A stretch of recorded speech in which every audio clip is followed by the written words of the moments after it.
గత 2.5 సంవత్సరాలుగా ప్రభుత్వం ఏర్పడిన తర్వాత రేవంత్ రెడ్డి గారు ఒకే ఒక విషయంలో పర్ఫెక్ట్గా ఉన్నారు.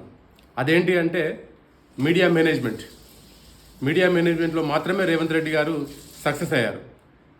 దానిలో భాగంగానే మొన్న గత వారం రోజుల నుండి ఈ బొగ్గు కుంభకోణం గురించి హరీష్ రావు గారు మొన్న ప్రెస్ మీట్ పెట్టి మాట్లాడగానే ఇమీడియట్లీ ఆ డైవర్షన్ పాలిటిక్స్ ఎక్కడైతే ఆ బొగ్గు స్కామ్ గురించి మా హరీష్ రావు గారు మాట్లాడడం జరిగిందో దాని నుంచి డైవర్షన్ చేయడానికి ఇమీడియట్లీ ఆయనకు నోటీస్ పంపివ్వడం జరిగింది. మళ్ళీ తర్వాత మా కేటీఆర్ గారు మాట్లాడడం జరిగింది. ఆ స్కామ్ గురించి మళ్ళీ ఆయన కూడా ప్రెస్ మీట్ పెట్టి దాని గురించి వివరించడం జరిగింది.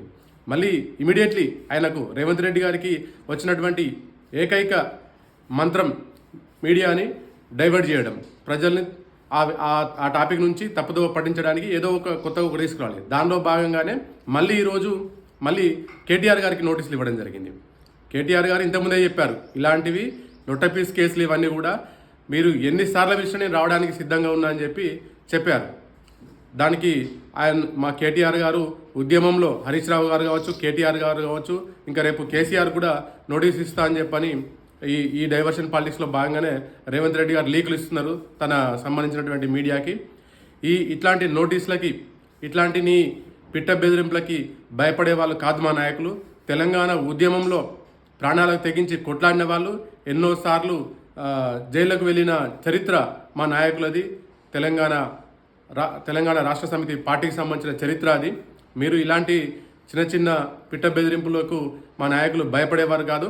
మీరు ఇలాంటి కేసులు ఎన్ని పెట్టినా, ఒక కేటీఆర్ హరీష్ రావుల మీద కాదు, రాష్ట్రంలో ఉన్న బీఆర్ఎస్ నాయకులు అందరి మీద కేసులు పెట్టినా కానీ దీనికి రెట్టింపు ఉత్సాహంతో మేము మీ యొక్క స్కామ్లను బయటపెట్టడం జరుగుతుంది. ఎక్కడికక్కడ మీరు ఏవైతే 420 హామీలు ఇచ్చి 420 హామీలు ఇచ్చి మీరు అధికారంలోకి ఎక్కిరో అవి నెరవేర్చే వరకు మీ వెంటబడుతూ రేపు రాబోయే మున్సిపల్ ఎన్నికల్లో కావచ్చు, లేదా రేపు హైదరాబాద్లో జరిగే జిహెచ్ఎంసీ ఎలక్షన్లో కావచ్చు, మళ్ళీ వచ్చే స్థానిక ఎలక్షన్లో కావచ్చు, మీరు ఆ 420 హామీలు నెరవేర్చకుండా మీరు రోడ్ల మీదకి వస్తే మీ మంత్రులను, మీ ఎమ్మెల్యేలను ఎక్కడికక్కడ బట్టలు ఉడదీసుకునే పరిస్థితి ఉంటుంది ప్రజలు. ఇప్పటికే తెలంగాణ రాష్ట్రం అంతా ఎదురు చూస్తుంది మీకు సరైన సమయంలో బుద్ధి చెప్పడానికి. రేవంత్ రెడ్డి గారు, మీరు ఇప్పటికైనా ఈ డైవర్షన్ పాలిటిక్స్ పక్కన పెట్టి కొంతవరకైనా కానీ మీరు ఇచ్చిన హామీలు నెరవేర్చే ప్రయత్నం చేయండి. అంతే తప్ప మీరు మా నాయకుల మీద కక్షపూరితమైనటువంటి వ్యవహారాలు చేస్తారంటే చూస్తూ ఊరుకోరు. మా కేటీఆర్ సేన తరఫున కూడా మేము గట్టిగా హెచ్చరిస్తున్నాం. మా నాయకులపైన అనవసరమైన ఆరోపణలు చేస్తూ ఇలాంటి నోటీసులు ఇస్తే ఇంకా మేము నెక్స్ట్ టైం నుండి ఎక్కడికక్కడ ఖచ్చితంగా మేము రాష్ట్ర స్థాయిలో మా యొక్క విస్తృత స్థాయిలో మేము ఉద్యమాన్ని చేయాలని చెప్పి నిర్ణయించుకున్నాం. జై తెలంగాణ, జై కేటీఆర్.